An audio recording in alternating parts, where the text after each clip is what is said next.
Have you ever come home from a trip and realized that the trip may be over, but your body is still recovering from what just happened to you? You walk into your house and you're glad to be home and you're trying to get back into some normal rhythm. And then your body starts whispering to you, like, by the way, we need to discuss the walking and the food, the sleep, the stairs, the desserts, the water situation, and whatever that one meal was that seemed like a good idea at the time. And you're thinking, hold on now. I thought I went on vacation. I didn't realize I signed up for a health audit with ocean views. But that's exactly what I want to talk to you about today because we just got back from an 8-day cruise Sunday. And I have to say that it taught me something important about health at our age. It reminded me that when your normal routine changes, your real patterns start showing up. Not to shame you, not to embarrass you, and not to make you feel like you failed. They show up so you can finally see what's working, what still needs support, and what your body has been trying to tell you when life is not perfectly controlled, right? If we haven't met yet, I'm Rhonda Dillard, and I have a very important question for you. What if your best years are not behind you? What if getting healthy is not to get back to who you were? What if here and now you have found the right road to help you become the strongest and the healthiest and feel like better than you've ever imagined yourself, right? Now we know that food and movement really matter. That's, the things that we have to take care of. But mindset is what keeps getting healthy from feeling like punishment, right? This is day 43 of my Elevate Life journey. Welcome, and I'm so glad that you're here.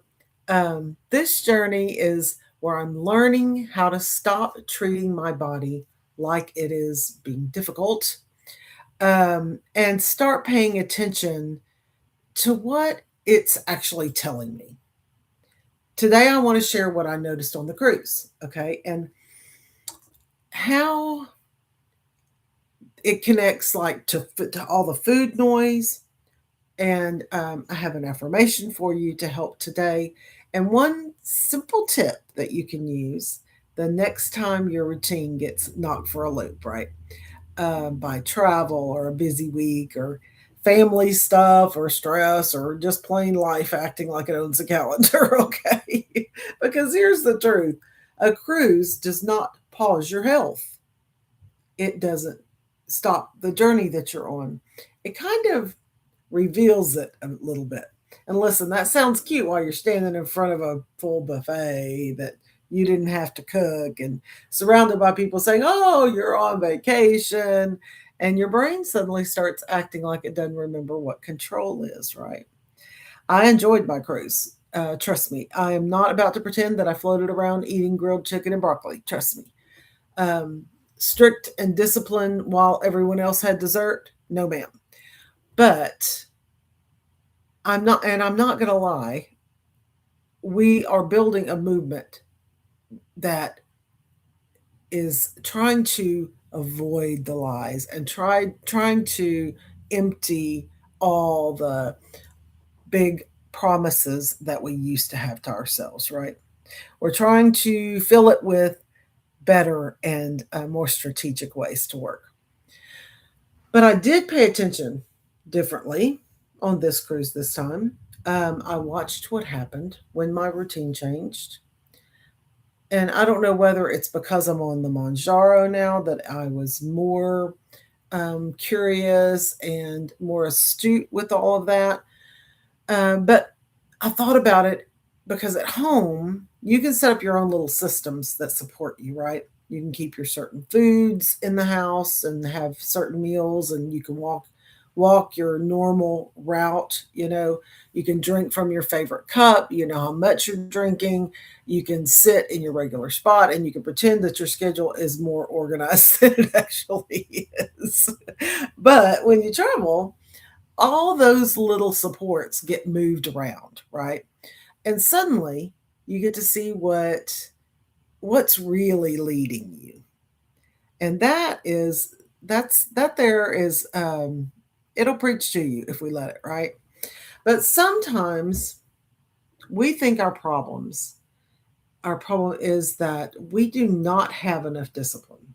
When really, we've never really noticed how much our environment is pulling on us. Sometimes we think that we're failing. And when we're really we're like tired or overstimulated or underhydrated, um, sometimes we just get out of rhythm, and sometimes we just stand too close to a dessert case that's clearly been trained in psychological warfare. Okay. And after 50, you can't ignore that the way you used to, all of that the way you used to. You can't ignore it. Your body starts giving faster feedback. It may not send polite little memos anymore. It may just come in loud and say, we're not doing that like we did it in 1998. Please update the operating system. That's what I mean when I say that my body told on me. Okay. Not in a bad way, more in an honest way.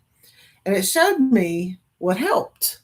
Walking helped, and being out in the sunshine helped, and rest, and seeing the water go by, and joy, just being with Mike, and just relaxing and having fewer daily decisions. Not that I have a ton as it is, but we have fewer daily decisions, And yes, being away from some of the normal stress helped as well, because sometimes your body is not just tired from food or age or weight or hormones. Sometimes your body is tired from carrying the whole circus and pretending that it's just a Tuesday, right? But the cruise also showed me where I still need support. It showed me that food availability changes the conversation in my head. Okay. It showed me that vacation brain is very real.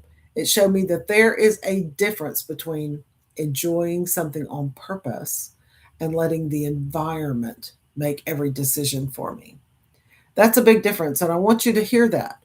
Enjoying food on purpose is freedom. Eating because your brain saw something and immediately filed a motion with the snack court is not freedom. That is just an old pattern wearing a cute little vacation outfit. And I noticed something else too. I did not just pay attention to what I ate, I paid attention to what my brain was doing around the food. Um, when I was actually hungry, when I was just interested because the food was there, it smelled good. When did something really feel satisfying, and when did it feel like my brain was chasing that next bite before I even finished the last one? When was it quiet, and when did the noise get loud? Right? This is the bridge into where we're going next, because the food noise conversation is not some random detour that we're going to take. This is part of the same Elevate Life journey. If you've ever stood in your kitchen and wondered why you're looking for something to eat when you're not even hungry, that's a clue. If you've ever had a full meal and still felt like your brain was scrolling through snack options for that automatic dessert that your brain's expecting, right? That's a clue as well. And if you've ever told yourself, I'll start over again on Monday, it's no big deal, and then Monday walked in looking just confused as you were, that's a clue too. Let me tell you something else with much love. Okay. We are done handing our power to Monday. Monday has been carrying a lot of responsibility around here, and frankly, Monday has not earned that kind of authority. This is why I keep coming back to self leadership. Self leadership is not being mean to yourself, okay? It is not barking orders at your body like you're running a boot camp. It is learning how to pause long enough to tell the truth. to learn the truth, to explore the truth, and then choosing your next right move, like the woman you're becoming, instead of the woman who keeps starting over on Monday. That's what I want for you, okay? I want you to stop looking at every off day, every trip, every craving, every tired moment, and every imperfect choice like proof that you can't do this. It's not proof that you can't do this, it is information. And information is powerful. When you stop using it as a weapon against yourself, you use it for to learn about what you should be doing, what you know in your heart you should be doing. And that's why today's affirmation is so great. I made it very, very simple. I collect clues instead of starting over. I collect clues instead of starting over. Say it like you mean it, okay? Because this is one grown woman health right there. I collect clues instead of starting over.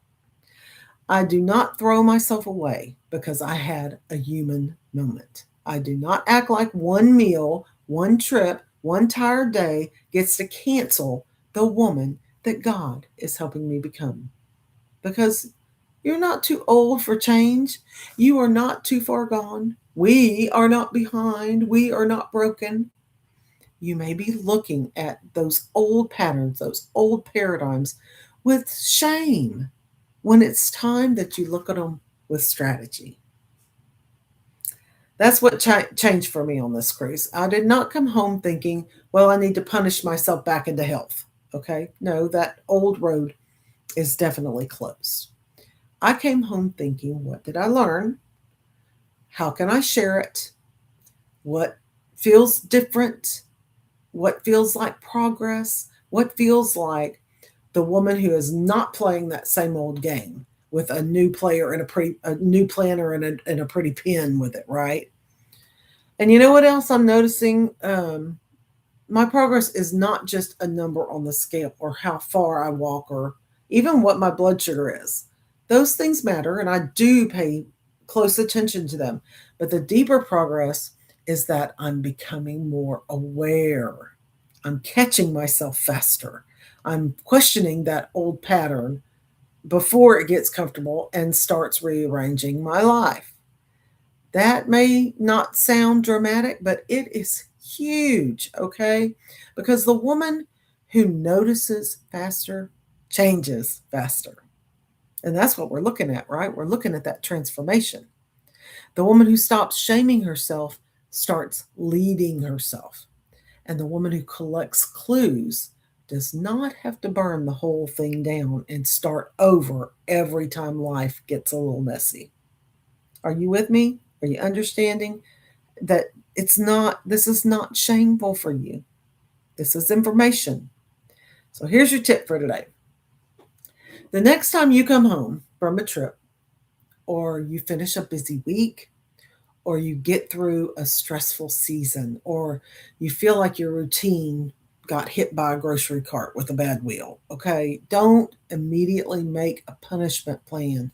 Do a clue check, all right? Ask yourself what supported you, what drained you, and what got loud. Don't turn it into a court case. Do not call yourself names. Do not make a 27-step plan, that requires a binder and a prayer book and emotional support spreadsheet. Just tell yourself the truth. Maybe walking supported you. Maybe rest supported you. Maybe joy supported you more than you expected.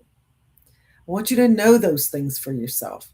Maybe skipping meals drains you. Maybe too many sweets made your energy crash. I experienced that once on the cruise. And maybe your noise got louder when you felt tired or bored or stressed or standing too close to something that smelled like cinnamon and bad decisions, right? That is not failure, honey. That is your pattern waving at you, your paradigm back there waving at you. Hey, pay attention to me. And once you see that old pattern, you can stop acting surprised by it, right? That's where power starts coming back. not in a loud, dramatic, or, I changed my whole life by Thursday way, but real power usually starts quieter than that. It starts when you pause before the old pattern takes over. It starts when you drink the water, you take the walk, you eat the protein, you go to bed and you say the prayer and you ask the question and make the next right choice without needing it to be perfect. Don't need it to be perfect. You aren't perfect. We aren't ever going to be perfect. That's the woman that I'm becoming, and that is the woman I want you to become too. Not perfect, awake. Not punished, supported, right? Not starting over, going forward from where you are with all of your knowledge still intact. Okay. Um, Now, next week, we're going to take this deeper because we are opening a food noise lab. We're going to talk about why your brain gets so loud around food. There's so many different reasons that that we don't try to narrow it down. Why cravings feel so bossy after 50, especially. Why your vacation brain and stress brain are a lot alike. And they can make food feel like comfort, like you're entertaining yourself by eating, or it's a reward and rebellion all wrapped up in one little snack size situation, right? And we're going to do this without shame because shame has never helped anyone build a healthy life. Never. Shame just makes you hide. And we're not hiding anymore. We are coming out and we're sharing together. We are learning.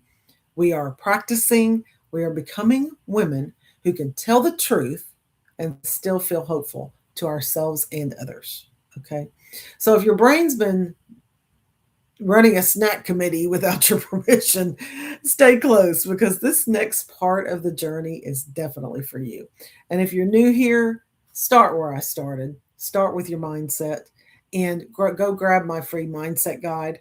You can go through my bio or through the description. I'm sure it's there, or I can put it in the comments. Because before you can lead your habits differently, you have to start talking to yourself differently. You have to start thinking differently.